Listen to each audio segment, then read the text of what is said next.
Welcome to the Real and Raw podcast show. My name's James Forrester. I'm Russell Quirt. Welcome to the Real and Raw show. I won't hold back.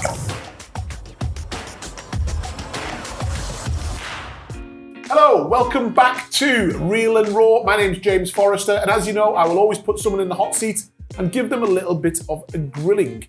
Simon Leadbetter, welcome to the show. Hello, James. I've got your name right. You have, yes. That's good, because I usually mess up straight away. It can be Leadbetter. I was going to say, which is lead quite or nice. lead? Well, it's Leadbetter because apparently in the 13th century we roofed churches and we were lead beaters. But become lead beater over time. Because you're a marketing expert, it'd be good if it was lead. Well, it's the name of my company, so Leadbetter. There we go.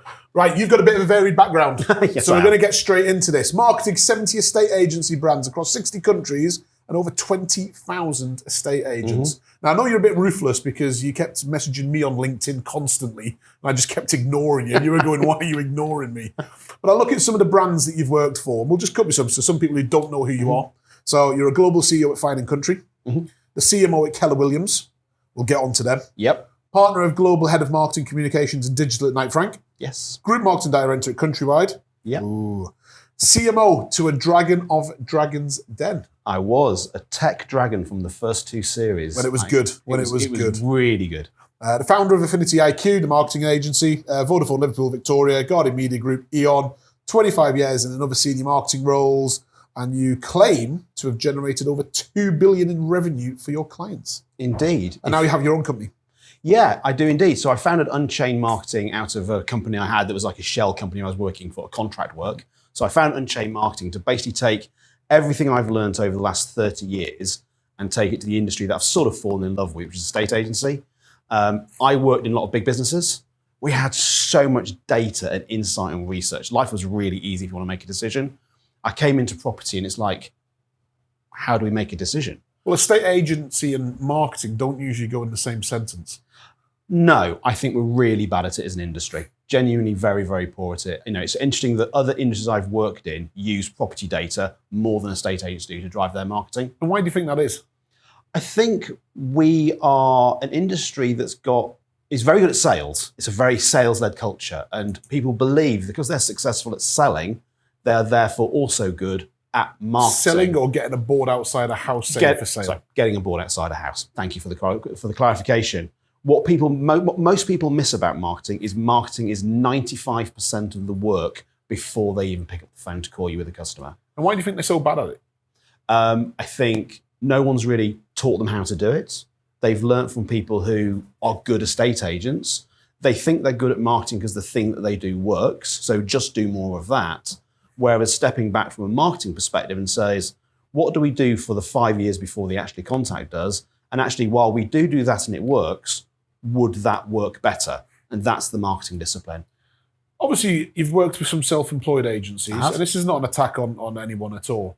But some people watching this from the industry will be going, but they're not really doing anything. They're not really making an impact in the market. They're not getting anywhere. But you're the marketing person behind it, So while I was at Keller, what went wrong? Well, while I was at Keller Williams, actually the brand awareness grew for Keller Williams. And had we carried on doing what I was recommending, they would have continued to grow. The challenge they had is they worked very much on everything had to be turned into a product that was sold to estate agents and self-employed agents.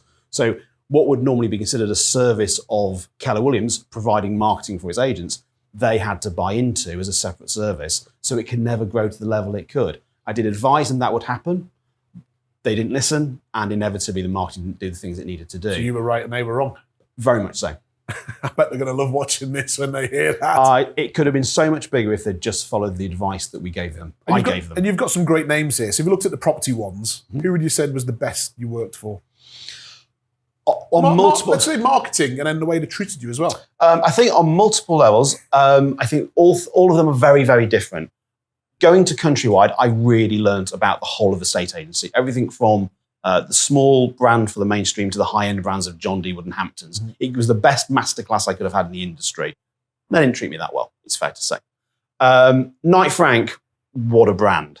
I mean, it is... Seen as the creme de la creme. It is, alongside Savills and Strutt and a few of the others up there, it is such a high-end brand that if you have a more than average property and you're thinking of calling a estate agency, you'll probably call Knight Frank. Yeah. Just putting their board outside the door at the house says something about your property. But actually what I loved most was that Fine & Country was the best of both worlds. Because what I learned in the industry very early on is local independents are almost always the best estate agents in terms of the locality, but they lack that premium brand to get the high-end properties that a Knight Frank and Savills has. Yeah. What Fine & Country did was create that premium brand to put on the local independent. So you got the fantastic local independent with a premium international brand, and therefore, just did some research that covered in the trade press, they are the most recommended national estate agency in the UK. National. So that's the important thing. They're a national estate agency. And the smart people who read that article realised actually they're a coalition of hundreds of independents under a national brand. Yeah. So all the research says is local independents are really good. And is that, well, I have to agree with that because I have an independent agency. I'll take the check later, James. But it is true, isn't it, where you think independents get a hard deal, don't they, in the industry, if you had to look at it. You've got the corporates will just spend whatever they need, and especially at the moment where the market is a bit tough. As we're talking September 2023, the market's not bad. It's just, you've got to get your elbows out now. It's a tough market. It is tough, where people are learning if they're good salespeople, closers, nurturers, whatever you'd like to call them within the business. Why do you think estate agents get such a bad name, though? Because people are looking after their most expensive asset. We were just laughing off film about previous one where I said, at moments, people are spending more on an iPhone. The new one comes out next week in the UK, and people will rush to buy it. Yeah. But it comes to selling their house, they'll want to argue to get lower than that fee than what they're actually paying for it. So what do you expect from the staff point? Are you worried about marketing, though? Because obviously then you've got your marketing company. You're there to generate, obviously, leads. And you speak to any estate agent, they're going to go, I just want leads. I need valuations. That's it. We have to de-educate them back on that first and go back to first principles. Buyers can also we'll talk a bit about that. In. But what do you think? Why do you think they're bad at it? Because I know you're worried that they're going to start cutting their marketing budgets very quickly because everything's taken far too long to close at the moment. Well, we've sort of set the industry up for failure. We're one of the few countries and I work globally. Not you personally, but the industry in general. Yeah. But I work with, two global companies, Fine & Country and Knight Frank. And if you look around the world, we have one of the lowest regulated markets in the world in terms of estate agency. Anyone can do it for the most expensive assets someone has. Yeah. That doesn't help. If you map fees to degree of regulation, the more regulation, the higher the fees. We've reduced estate agents to a commodity. It's a tiny amount of money, of which the individual agent gets an even smaller fraction. So they're constantly chasing deals and transactions to make a living. Yeah. So we've basically set the industry up for there being no real customer service apart from with really good dominant local independents. Now what you'll have is the self-employed agents go, but that's the traditional model. Yeah. Where we'll do it differently. But is that the case still? Because I'm sure if you've seen the previous episode of this, how I had Nested, EXP and Keller on. And one thing they all agreed at the end was fees need to be higher in the UK. I think there's a lot of very hungry people. And hungry people don't make the best decisions. And hungry people are constantly chasing things. So I'm a big fan of self-employment. I am self-employed, but it's absolutely not for everyone. But if you take away that monthly paycheck and burden an individual without the proper support that many of these self-employed models do have, with all the admin that comes with running a business, there's a high risk they'll always be hungry and they'll go back to habit of being transactional focused rather than relationship focused. The best estate agents I ever saw in the self-employed model, and that includes Nested, Keller Williams, EXP, places I've worked and have not, they are so hyper-focused on their area they serve, they become known as the estate agent for that area. Really, really targeted. But have they not just copied the big purple brand? And I'm not referring to Zoopla here. But obviously with Purple Bricks, that was their model. Yeah. And actually they did a lot of good things. Yes. But they're not here anymore. Yeah. Well, they are technically, but they're not, if that makes sense. We did a lot of analysis when I was at Countrywide and Purple Bricks. They scared us. They genuinely scared us with what they were spending on marketing and the fact they had a single brand. I had 60 to deal with. Yeah. So my marketing spend was diffused across a lot of brands. But we used to call it the mushroom effect. If you got one board, not a problem for Purple Bricks. Two boards within sight of another, bit of a problem. If there were three boards within sight of one another, they would absolutely take off in that area. And I've heard anecdotally, it was a deliberate strategy to get boards within sight of one another because you got over that resistance of who the hell's Purple Bricks to, my neighbours done Purple Bricks. You often see in areas the same estate agent down the street with the sale boards because people hunt in packs and they feel secure that that brand represents the kind of property and area they're in. So Purple Bricks was very successful at building clusters and grew from there. I think there's some great things for the industry. I disagree fundamentally with the business model. It entirely put the risk on the estate agent and on the customer and took it away from the shareholders and the business. Good idea to get paid up front, though. Brilliant idea to get paid up front, but that meant they banked millions and millions from houses they never sold. And that's a lot of disgruntled people to build up over time. And over time, those people will tell everyone they know they paid money and got nothing for it. Yep. So that was ultimately sowing the seed of their own destruction. And how important are reviews when it comes to marketing? They're really important. I think a lot of them are pump primed and fed through duplicitous means.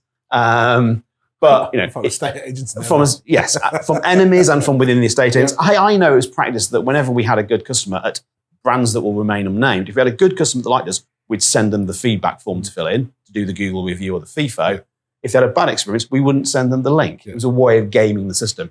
It's why I turned towards more independent research where it's totally impartial. And do you think that's changed now as well from like the old days of estate agency, where you think the fees have not really changed? No. So for what people were charging back in the late 90s, early 2000s to today have not really moved. We're probably the only industry where fees have gone down and not up like the rest, like just the rest of the UK. Everything else has gone up apart from estate agents' fees. So I'm not really sure how they expect to run and go, we'll just get the market share, it'll all be okay. It won't. Something's going to catch up. But it used to get cards, and used to get presents when you sold houses. That's quite unusual now to see that. Yeah. In a lot of agencies, they don't have that now. And is that because they're doing a bad job? Is it just the customer? Is it just the way that people now look at the industry and go, we don't take you as a professional anymore? Totally transactional in terms of a mindset. People don't feel like they're looked after. If you even look at the net promoter or the recommendation through a customer's journey, because I had all these brands, I got lots of data from different brands. Normally when someone chooses an estate agent, they feel quite happy. Pick my estate agent, great, they're going to sell my house.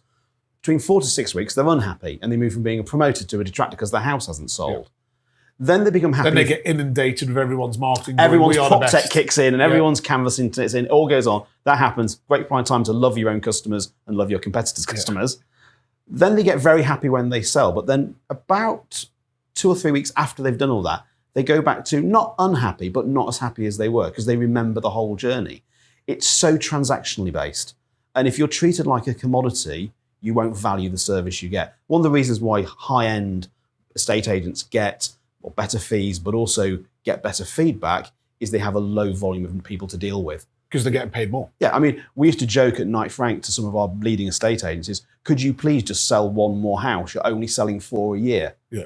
And that'd be a 25% increase in our business. We don't know. I have a very nice life on £20 million houses at 2%. Thank you very much. I think everybody would have a nice life at that at the moment on there. But is that, and it's weird that we, and especially when I've got a lot of property people or property who are breaking into the property industry or marketing for property, etc., and it all comes back to fees. Yes. And you just think it's easily solvable. I agree. People say it needs to be regulated, but probably does it? I agree on regulation because of training and the support, but the fees can be solved overnight. If everyone just got together and just said, look, we'll all have a network between us, charge a minimum of 3%.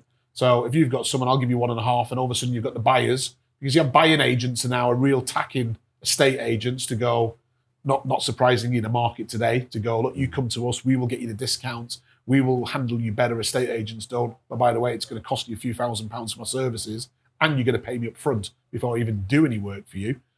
All great and wonderful. But is that not where everyone's fighting against each other rather than going, you know what, if we all just lived off a minimum fee, and if you want to charge more, you can, and we all work together, that's better for the end client, which is the most important part. Well, there's all sorts of rules about cartels and us discussing with one another, which we probably get difficulty with in terms of us collaborating in that way. But I just think it comes down, you mentioned regulation. I think we'd have to put in regulation because I think it's the people's you wouldn't take out a mortgage with an unregulated person. Correct. But will buy the house that the mortgage funds from an unregulated person. Yeah. That's just literally madness. I think we should regulate and people shouldn't fear it. I think then there needs to be, because then you get over cartel rules and all kind of like industries talking to one another, is there should be some minimum. Yeah. There should be some basic minimum that we know. And okay, the current government and governments of the last 30 years would hate the concept of setting a minimum. But I think we're not doing the people any favour by allowing it to be commoditised so badly. Yeah. But if you ask homeowners, do they want more regulation and higher fees? We did a survey, 52% said no. 1/5 wanted lower fees and lower regulation.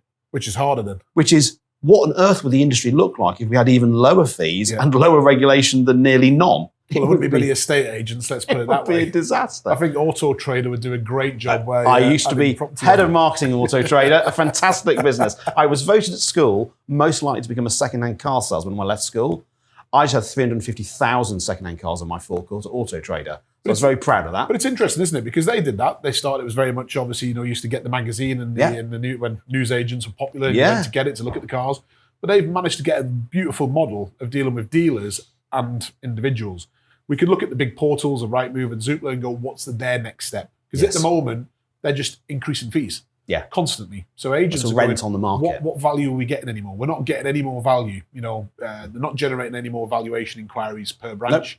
Nope. From this. They're not really coming out with really any new prop tech that sets the world alight on this. So something's got to give. And I agree with you, it's the fee. And it's got to come in to allow people to put staff on training courses, have better marketing, better nurture, like you said, which we're going to pick up on. Most of the work should be getting done before you've got the client, why they should be using you. Because we are in an industry where people don't walk up and down the street going, when I go to sell my house, I'll use X company. They wait until they want to sell. Yeah. And then pretty much they're going to go online or speak to someone they know. All the journeys start or see the online. boards as well. Absolutely. So look, obviously you've started SO Leadbetter. Yes. Or Leadbetter, whichever you like. Leadbetter. Let's do Leadbetter. We'll go Leadbetter. Now, some of the people watching this are going to go, yeah, but hang on, Simon, you've gone through all these companies, a couple of which you're only with Keller for 1 year, then you're at Fine & Country for 10 months, and then you quit. Mm-hmm. And then we're going, it's not long, is it? I've been quitting jobs since about 2004 when I became a contractor. I'm an inveterate contractor. The only time I've ever stayed in a company longer than a year to year and a half was 2.5 years at Knight Frank. I ran it. Basically unemployable. I get very irritated if within a year we're having the same conversation we had a year ago and no one's made any differences. Because marketing moves. Marketing moves, and it's like, I can only tell you social media matters 12 times in the course of a year. Yeah. And if you don't get it, I'm not the right person for you. And I make it very clear to people who've hired me as a contractor or even take me on permanently is, this is who I am, this is what I do. I will change everything. If you don't like that, don't hire me. don't hire you. Don't hire me. And I remember, and I loved working at Knight Frank. I have massive respect for the people there. It's a very traditional estate agent. Mm-hmm. And it was when I presented the same thing for the third time after 2.5 years. So I've been through 3 cycles. I was essentially presenting the same argument and not getting anywhere. I thought, I must move on. I'm not cut out for this. So if you look at, I've had 27 jobs over the last 30 years. But I've also had 4 years of running my own company. I've had 6 years of running my own company with multiple clients. You can imagine if an agency had a member of staff putting their CV through and saw that 20, they'd be like, oh. It horrified them at Knight Frank when they saw my CV because they had one job on their CV. Knight Frank at 18, Knight Frank at 52. Yeah. It was Knight Frank all the way through. Yeah. Whereas I was like moving all the way through. But a CMO, a marketing director, probably shouldn't last more than 18 months in any company, really. 18 months to 2.5 years potentially. Should be thinking of moving on because they probably added the value they can add. And why do you find people take you on? Is it because all of a sudden they're going, God, we've got nothing coming in, there's no valuation needs? Because that's what agents think. If you ask them about marketing, their number one answer will be, I need valuation inquiries. Well, because that's the lifeblood. Yes. And obviously at the moment, people are really worried about, as we're sitting here today in September 2023, obviously people are worried about stock. It's it's the thing that keeps me awake at night is all about stock levels, because without it, you've got no business, from that, unless you've got a thriving lettings business on the side to it for sales. Are you finding that from clients at the moment and they're just ringing you last minute going, I need your help now because I need valuation inquiries like yesterday? We're proactively going after the people we want to work with. So we do get inquiries from people, we have a conversation. We invite people to come to our free best practice in estate agency marketing. They can get all they would really need to get from the basics. Coming to your tour, don't worry. So we make that free. Everyone in the industry to be better at marketing. Yeah. But we also want to work with people we really like. So we're a bit picky in terms of who we choose, because we can give them the advice, we can charge them money, but if they're not really listening, I kind of want to add value and make it worthwhile. Yeah. But most businesses... And do you find that a lot? Do you find a lot of people are coming to you, and when you look at the business, you just think, what's the point? I met some people last week and I basically had to tell them their business model was they were going to pay quite significant money. And I said, your business model doesn't work. It won't work. So I can take the money, but I would be essentially stealing from you. How did that conversation go? They've changed their business model. We're doing something else together. Okay. That's good. Because you consult with people and you work it out and finally go, actually, well, don't try that. Try this. It'll work better. But why estate agents do work with us is most estate agents I work with, from the biggest corporates to the smallest independents, see marketing as a cost. Your point earlier about we cut marketing as times are hard. Because when times get hard, the first thing that people cut is marketing budgets. And usually payroll, and then marketing. And what it demonstrates is how poorly we've educated the industry on how marketing works. Yeah. Marketing is an investment. Because it's interesting you say that, because if you look at a lot of other industries away from property, they increase their spend because they want to take every last penny from you. All the evidence is, from every single study you will ever find in any business school, any research paper, is the companies that thrive most in a recession and after it are those who continue to invest in marketing. Yeah. You change your mix, you change your message, but you still invest in marketing, you will have a far less harmful downturn or slowdown as we're having now, but you'll also come out much faster, because the other advantage if you keep investing in marketing, I say investing, not spending, is everyone else is cutting. Yeah. So your share of voice in the market goes from being 10% to 25% because everyone else has cut. Yeah. And the other bit, so you've got people who see it as a cost, people see it as investment, the smart ones see it as an investment. A lot of people I speak to just see it as speculation. I kind of know I have to do it. I think it should work, but I don't quite know how and by how much. Yeah. The classic John Wanamaker quote is, half the money I spend on advertising is wasted. I just don't know which half. Yeah. That's from the 19th century. Do you find that might come then from people who have, because obviously, look, we've got a mixture. We've got independents, independents, your traditional corporates, if you want to call them that, and then your self-employed. So the self-employed ones seem to be a bit more ahead in the marketing game because they're coming from the American system that, without a shadow of a doubt, are better at nurturing clients. Yeah, very proactive, very nurturing. They're very proactive. Yeah. I don't think they can be beaten, on that. They get paid a lot more money as well for doing it. And that's what it'll all come down to. But they're ahead of it. I think then you've got probably your independents are going, we need to be doing this, we need to be different, we have to stand out. But then your traditionals will do whatever the chief exec decides to filter down through their own marketing managers and what they want to do, and typically don't change, pretty much. I'm intrigued on your independent ones, because a lot of people watching this will be independent, and they'll be going, but we've got a good number of staff, we've grown, we've done all right. But is the issue the staff not dealing with the marketing of how we deal with it? Because a lot of it will be social media. We've got to be on that, and they'll go, but they won't do social media. They'll do Friday, Saturday night going out drinks, and they're very good at doing that, like a lot of people. But they'll go, but we don't put it into the social. I can't create that, that individual brand from that. And that's where the self-employed agents have an advantage on, because typically it's their name. So that person's going to promote it easier than if they're employed. Do you see that a lot? Do you see that being a bit of an issue? Massively. I mean, I'll let you into a secret. Most marketers don't understand marketing. There's no barrier to entry to become a marketer. There's like 45 million of us in the world. And there was one thing we don't need is more marketers in the world, to be honest with you. We're doing a bad enough job as it is anyway. Yeah.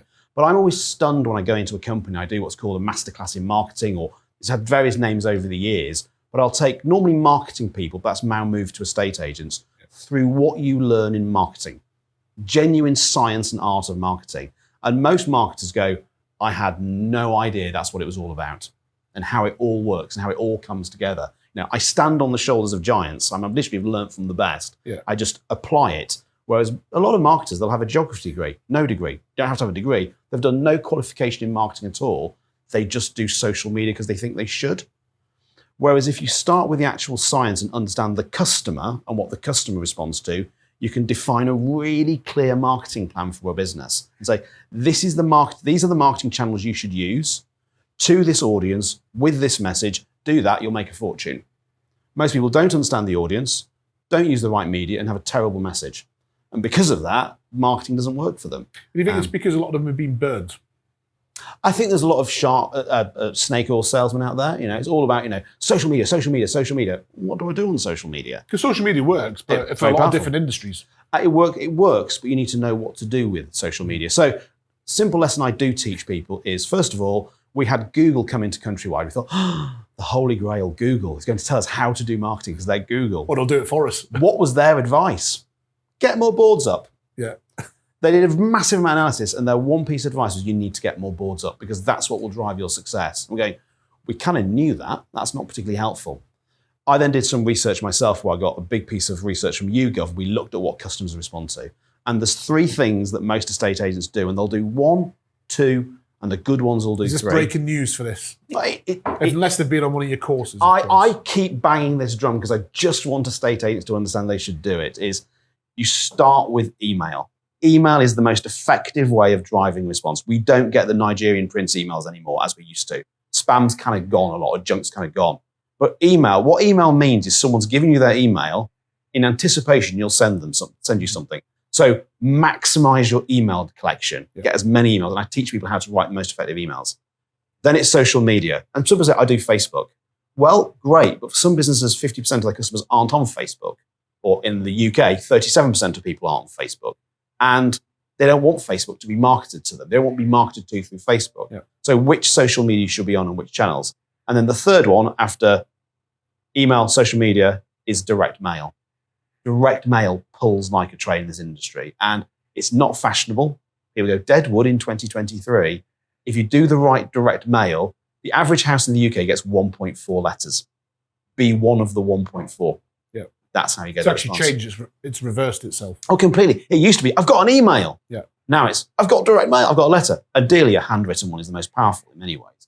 But the business I know who've done that have seen their market share. They do all 3 religiously. Is that business from business owners or their staff doing it for them?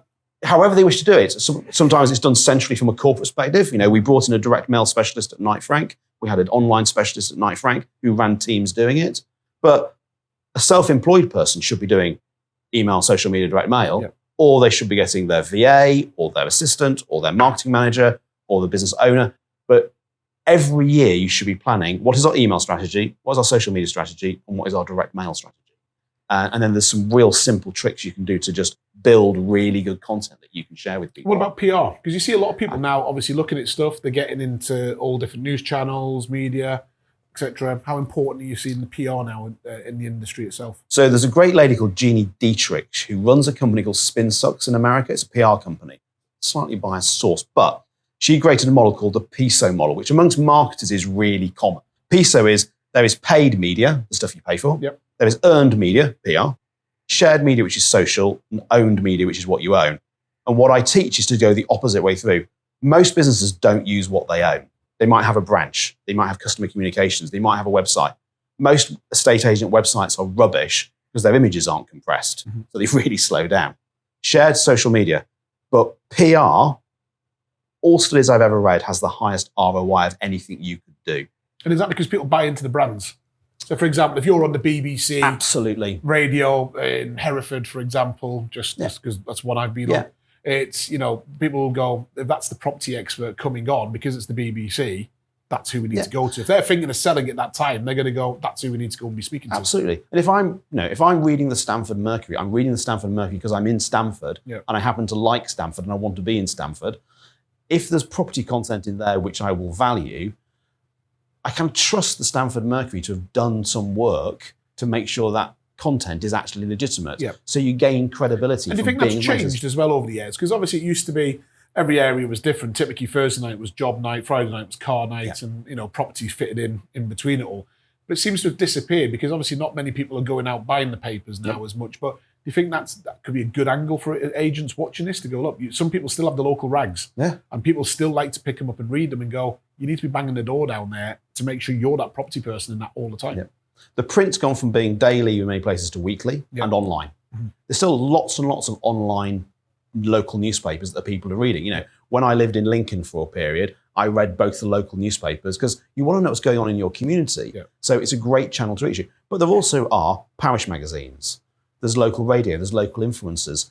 What a good estate agent will do was collect the media of all players, influencers, media owners, whatever they are in the area, and they'll send them an article once a month about what's going in the property market. Yeah. Because Kate Falconer was saying on a Christopher Watkin video I saw a while ago, sorry to swear, on another program, other programs do exist, about the fact that a lot of the data out there, and she's absolutely right, is national. Yeah. So a lot of the data you see in the industry is national, regional. Yeah.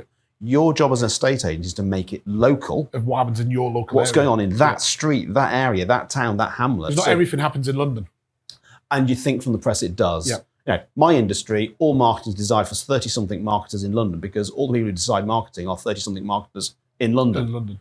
So, yeah, and most of the economy is not in London. Yeah.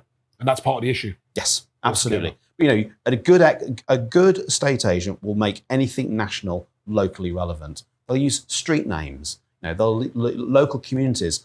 And if you start any content with the name of the community that you're in, people will read it because people are local. And it's thinking outside the box. Yes, yeah, absolutely. Absolutely. I'm intrigued now because obviously we can be a bit more frank. But, obviously if I get self-employed estate agents in here, obviously they'll tell me it's the best thing ever. Unless I see them again in a year's time and they're no longer self-employed. Then obviously it's like, what happened, altogether, and some are very successful on it. But you've sort of seen two different sides here, where you've been obviously on contracts, but in big agencies like that who employ a lot of people altogether. Obviously some that just do the self-employed. What about yourself? Because obviously then you've had some nice contracts there going in, very secure. You sort of come away from that now, got a bit more risk altogether. Highs and lows from setting up the business. The high is the freedom.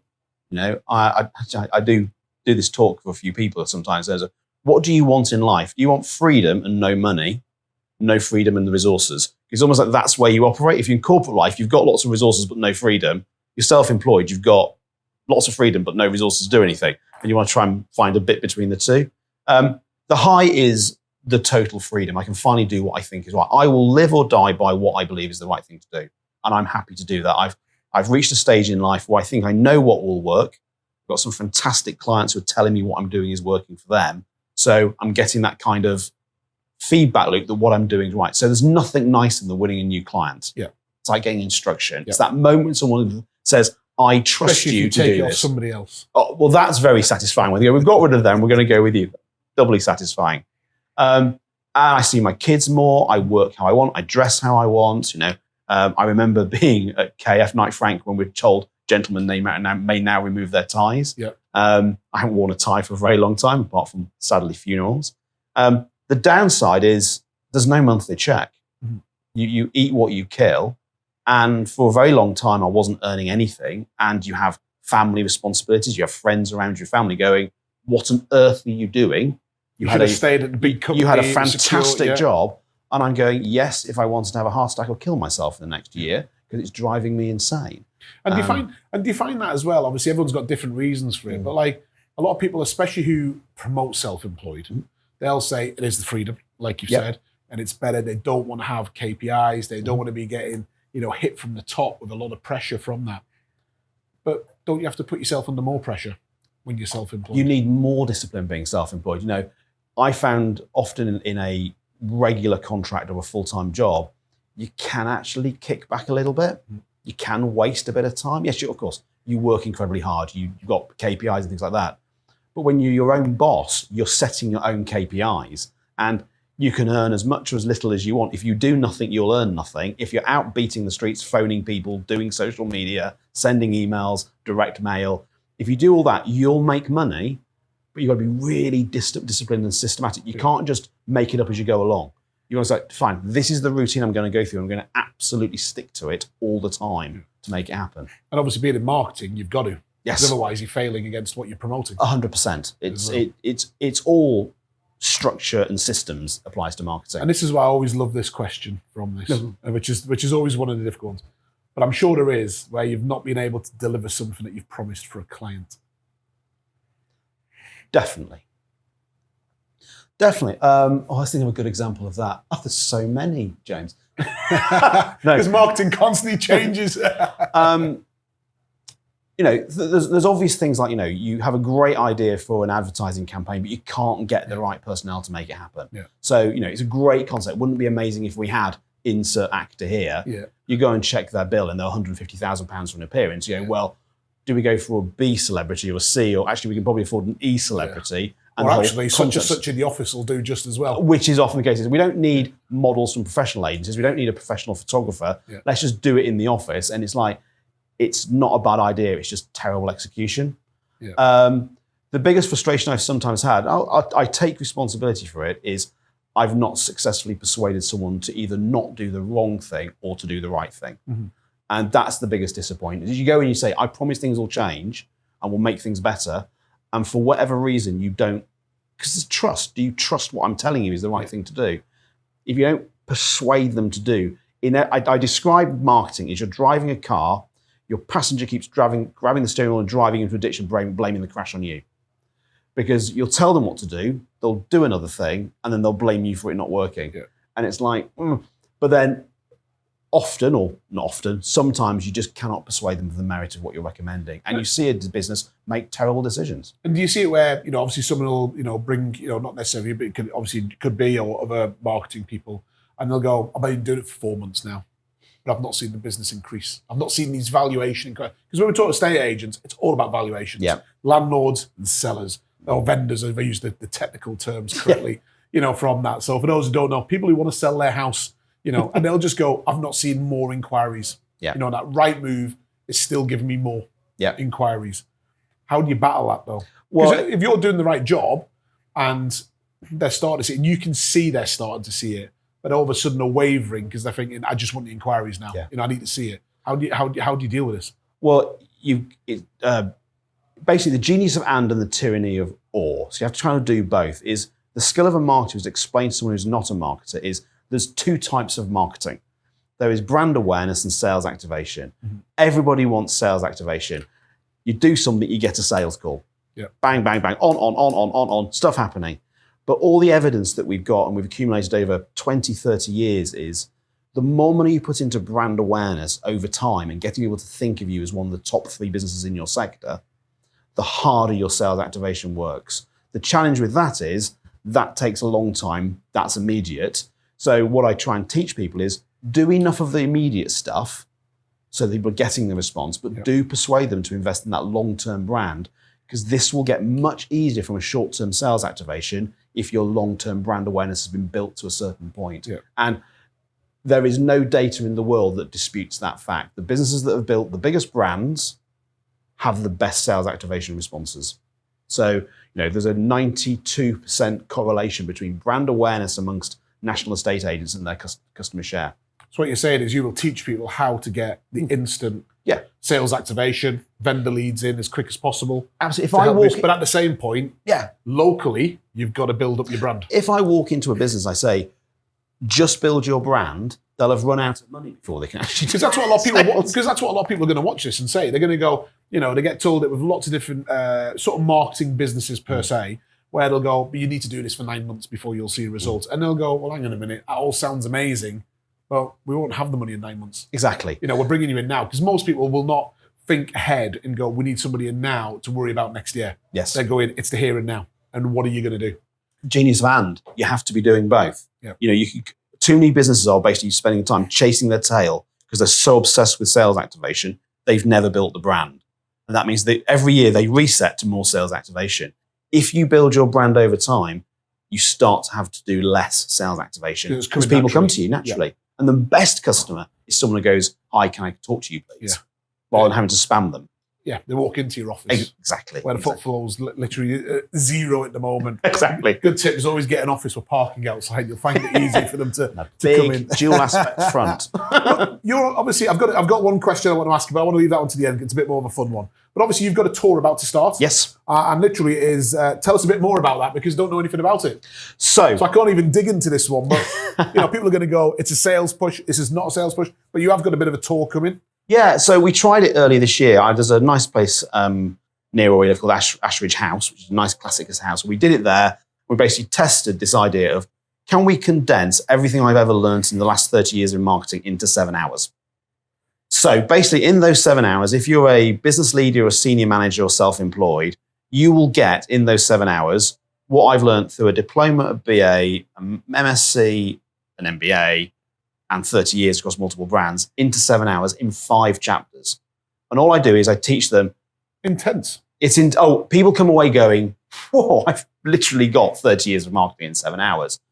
The important thing is I do follow that up with an hour one-to-one. Mm-hmm. You go, what have you taken from that you want to apply to your business? The point is you now know all the frameworks. So any marketing question you've got, you can throw against these frameworks and go, is it the right thing to do? We go through 5 chapters. Insight, what do we know, what don't we know? Strategy, what should we do? Talent, most people forget the people you've got on the bus are the most important. And that's where a lot of marketing falls down. And you've spent a lot of money getting them. Exactly. And a lot of great strategies fail because they've got the wrong people on the bus. Mm-hmm. And I help with that. Then we talk about actions. What do you actually do? And then the final part is results, is how do you measure results and what kind of balanced scorecard. And there's a nice workbook with it. We take people in a nice pace with it. So it feels like it's a lot, but I've simplified and simplified and simplified to, you could spend 10 years learning this, but what you really need to know as a business leader are these 5 key lessons with all the little bits underneath it, and you'll be a much better marketer than most so you want the marketers. owners, the decision makers of the business, because they're the ones who are going to put things into practice. Absolutely, you know. And the best thing that happened to me is we did this with one CEO, and I then went in and did it for his company. So I did a reduced 3-hour version. Yeah. So we did the 7 hours with him, and he got the full insight. And he said, "Did you skip that number 4 when you went? It's the wrong people." Because the CEO's gone back and gone, right, what I've learned is cut the payroll. Let's get rid of you lot because you're not doing it, and I'll keep you because you're doing well. He'll have taken the wrong lesson if he's cut his budget. But no, it was people. But no, it's about investing the right amount of money. It's about knowing the right things and actually doing what works that we know works, rather than spend a lot of time in marketing wasting your time on stuff that doesn't work. And I see lots of really good businesses drowning in trying to do too much of the wrong thing. When if they just did 3 or 4 of the right thing, they'll be making way more money. That would change. And be game changing for them. Well, we'll put all the links at the bottom, obviously, for that. Let's come on to the fun one. The Dragon's Den. Oh! So who were you working for? So it was Doug Richard. Okay. So he was in the first 2 series of Dragon's Den. The American guy, tech entrepreneur. Yep. Actually, I really liked working for him. Yeah. As I say, he was an interesting character. They're all big personalities. That's why they've done. People are going to be wondering, how did you get that? I was approached. You don't normally see that on a CV, no, or anything going, there we go. So I just sold a business. So I ran my agency, Affinity IQ. We just sold that in 2006. I was casting around amongst a whole bunch of recruitment headhunter agencies. And one of the recruitment people just went, we've got an interesting one here, which is someone who wants an entrepreneur to work as CMO of a business. Having just sold a marketing agency, you might be a good fit. So I had probably the most intense, I think I was interviewed by 9 people in the business over the period. Sounds like one of those weird LinkedIn messages you get sometimes. I knew the lady quite well, and she placed me before, and it was brilliant. But, you know, it was a really intense period. I saw 5,500 of the most interesting fast growth companies in Europe. Yeah. And there were like little ones, which were tiny at the time, called LinkedIn and Ocado. Yeah. They're just failing little businesses going, we can do. Try Just Park. They play with people park at people's houses. Yep. He came to one of our boot camps to train him to do a presentation to raise money. And as a result, he raised the money he needed coming through our boot camps, and the business has gone on to great things and subsequently. But I really learned a ton more about bootstrapping and startups than I'd ever learned if I'd worked in a corporate environment. You find they're like a different kettle of fish, these people? Completely. And they are so comfortable with investing money, even not making a profit for an extraordinary amount of time. A lot of people will go, is that not because they've got money? Yeah, well, they raise money with the plan that they will burn it. It's called a burn rate. And, you know, you've lost 25, 30, 50, 60, 70 million. And the investor's going, nope, it'll pivot at the end. It'll be absolutely fine. And you're like, yeah. Different type of marketing. It's a very different mindset. It's a very different mindset. But, you know, they expect some of them to fail, some of them to succeed. Yeah. And they work on a principle that the majority will fail, but the ones that succeed will be worth hundreds of millions. And that's the ones that they want. That's the one they want. Who's your best dragon then? The best dragon? I've always liked Theopophetus. Yep. Peter Jones, I think he's the, her name's on it, surname's on it, Debbie. Deborah Meaden. Yes. She's still on it, isn't she? Yeah. She's original. Yeah. I've liked them all in their own way. Yeah. The ones that have stayed around the longest you've really got to know. But I have to say, and sorry, Mr. Evans, I think it's sort of past its sell-by date as a format. Yeah. It probably needs a bit of reinvigoration. It was really good and original in the early days. Yeah. Do you think it was because people were more direct, where now they're a bit... I'm trying to think. I would say woke, and then I get attacked online by the trolls for using that word. So it's, when they're a bit soft now, they're taking people's feelings into consideration. But when you're obviously raising money for these type of investments, you've got to have some thick skin. Yeah. Yeah, I think, you're absolutely, when you come to raise in a pitch meeting, it's tough. Yeah. You're going to go throw a million questions at you. It's supposed to be robust because you're supposed to be an entrepreneur who understands your business and has actually thought through what questions are going to be asked. But the one that got away, Brewdog, the classic Brewdog, all those classic get away ones are always fantastic.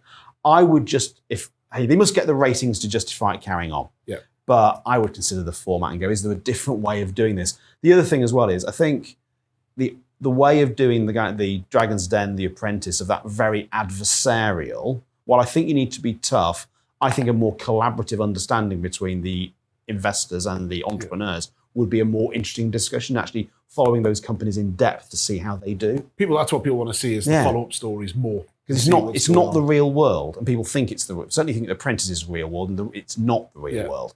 But The Dragon's Den was always the better of the two, but I still think reinvent that format.